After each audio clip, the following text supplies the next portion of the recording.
Hi, my name is Erin Carl, and I'm the owner of Analytical Grammar. Have you struggled at all with where to place prepositional phrases on a diagram when doing our program? You're not alone, and so I'm making this video to help you along.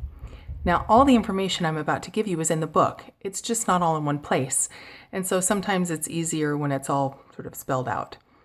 So let's first talk about what a prepositional phrase is. It's a modifier. It either acts like an adjective or it acts like an adverb. And so the same analytical thinking steps that we use to figure out whether something is an adjective or whether something is an adverb are the same things that we would use for prepositional phrases. So I have a series of 3 steps that I use in order in my head to try to figure out what's going on with a prepositional phrase. The first step is to ask the questions. Now, we taught early on that an adjective will tell us which about a noun. And an adjectival prepositional phrase, or a prepositional phrase that acts like an adjective, will also tell us which about a noun. Now, if it's adverbial and acts like an adverb, it will tell us how, when, where, or why about a verb. Most of the time, it'll be pretty clear. In 1992, I graduated high school. Well, in 1992 is a prepositional phrase that tells me when I graduated, so it's pretty obvious that if I were to diagram that sentence, in 1992 would be diagrammed off of the verb. But sometimes it's not quite so clear, and so in that case, we would go on to a second step. That test is the move it around test. It works much like the same thing that we would do with an adverb.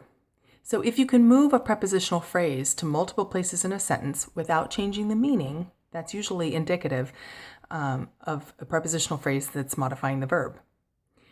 So if you can move it around without changing the meaning, and that's important, you're probably going to be looking at a prepositional phrase that modifies the verb.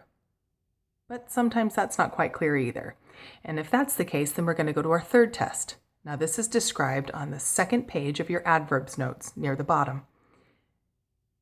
What you're going to do is take the words that you think the prepositional phrase modifies, and you're going to read them together with the prepositional phrase. And whichever one flows off the tongue a little better is usually the word that the prepositional phrase modifies. Here's an example. There is a sentence that says, he finally chose the ministry as his profession. Now, some people say that as his profession should be modified off of ministry. However, if that were the case, it would tell us which ministry. And I don't see the argument that it does. Now, we could move it around the sentence. As his profession, he chose the ministry, or he chose as his profession the ministry.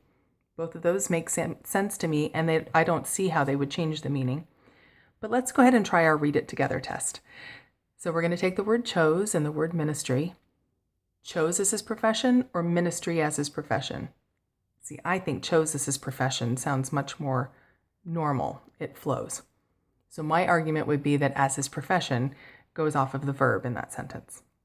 Now, sometimes you might differ from the key. And in fact, we even tell you on one of the teacher keys in analytical grammar that if your student comes to you with an analytical argument for differing from the teacher key, as long as that seems like a viable argument to you, I am fine if you give them the point, because sometimes it really is up for debate.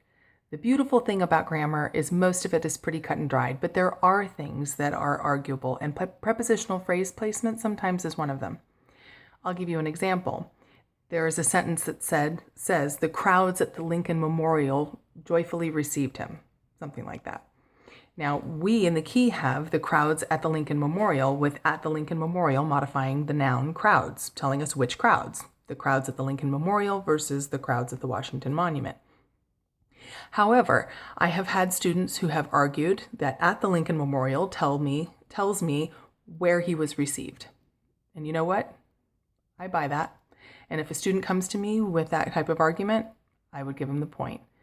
Don't feel bad about doing that. We include those sentences on purpose because we want the kids to think. If all of the sentences were so completely cut and dried and easy to understand that there were never going to be sentences that differed from the key and your student, that's a whole lot less thinking our students are going to be doing, and we want them thinking. I hope this helps. If you have further questions, you can always reach us on our contact form on our website at analyticalgrammar.com, or come join us on Facebook, Twitter, and Pinterest. Just search for Analytical Grammar and you'll find us. Thanks so much. Bye.